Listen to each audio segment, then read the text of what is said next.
Le Premier ministre du Qatar, Mohamed Ben Abdelrahman Al Thani, a enjoint dimanche la communauté internationale à cesser le deux poids deux mesures et à sanctionner Israël après l'attaque menée mardi à Doha.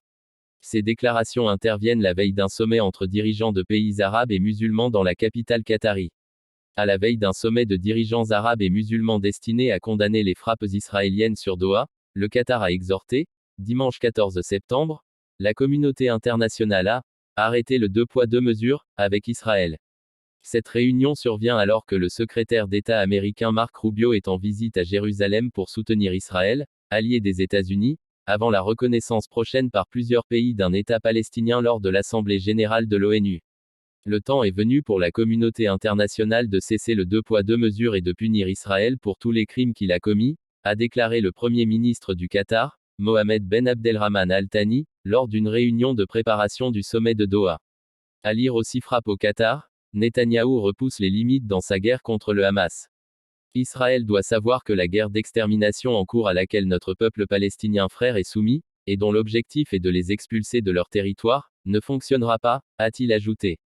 En représailles à l'attaque sans précédent du mouvement islamiste Hamas en Israël le 7 octobre 2023, l'armée israélienne a lancé une offensive dévastatrice dans la bande de Gaza, dont la quasi-totalité des plus de 2 millions d'habitants ont été chassés de leur foyer au moins une fois, selon l'ONU.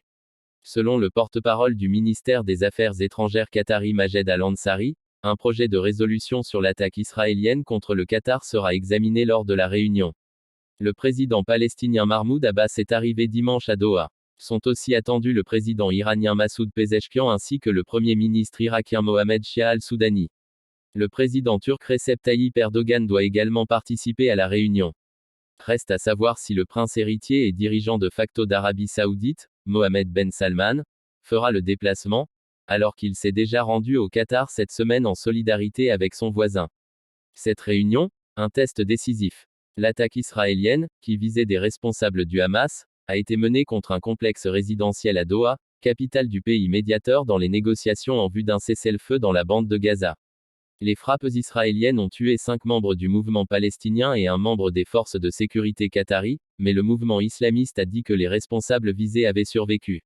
Elles ont suscité de nombreuses condamnations, notamment des riches monarchies du Golfe, alliées des États-Unis.